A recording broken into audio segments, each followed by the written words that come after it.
Hello.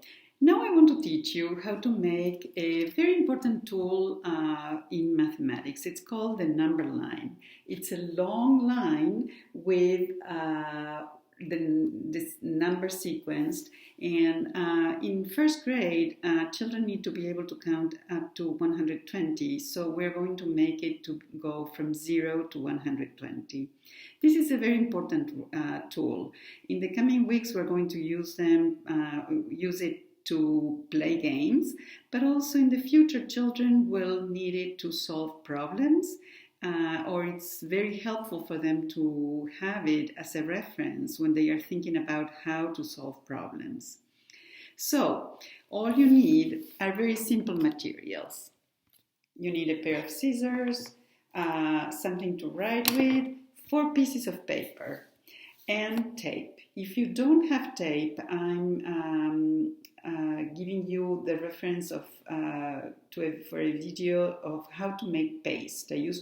When I was growing up, I didn't have these materials, so I always used paste. You make it with flour and water. So let's go step by step. This is something that you are going to make to set up all the materials for your child, but then the actual writing of the number line will be a job that your child will do. How to set it up is very simple. We are going to fold each piece of paper in 3. Once we fold it, it's much easier to have the line to cut it straight. Why 4 pieces? Because you will need to have 12 strips of paper. Each of the strips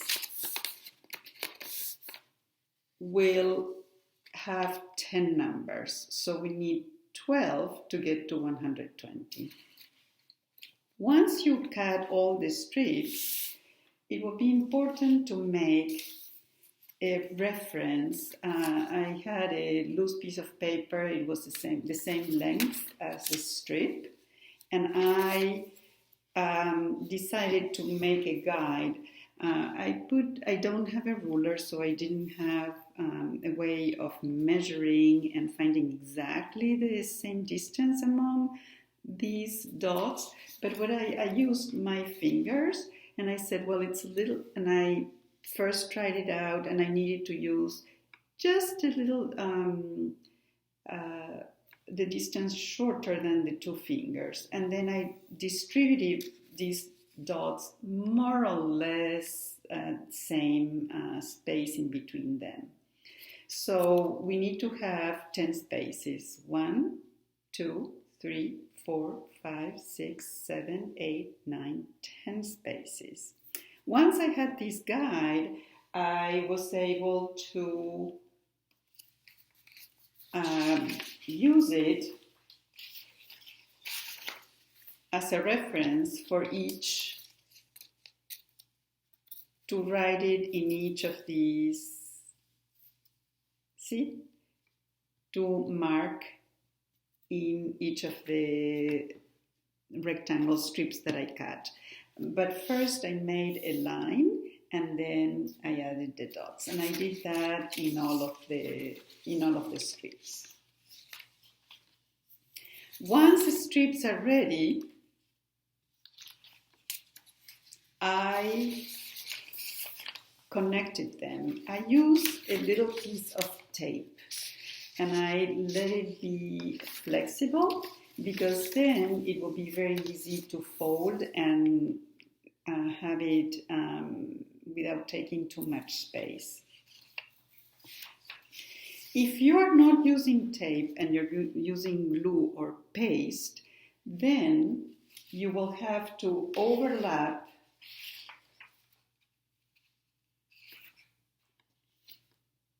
the strips, and that will make the space a little shorter. So be careful how you're going to space out the dots so that you can have 10 equal spaces, or as close to equal as possible.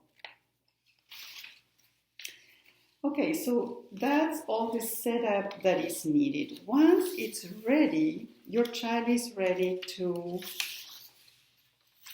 start writing the numbers. To write up to 120 is a lot of work. So you can want to space that out in different days, over several days. So you're going to start, your child is going to start with 0, 1, 2, 3, 4, 5, 6, 7, 8, etc., etc. The teens are sometimes tricky for the children, and this is a very good practice to write the numbers, the numerals, and also say the numerals in order. 60s and 70s are also confusing. Sometimes the children maybe they will get to 49 and then they don't know what comes next. This is an opportunity to practice that. So the process of making the number line and writing the number sequence in the number line, preparing this tool, is a learning experience in itself. And it's something different. It's building something that then they will use, and this gives them a lot of pride. Okay, hope it helps.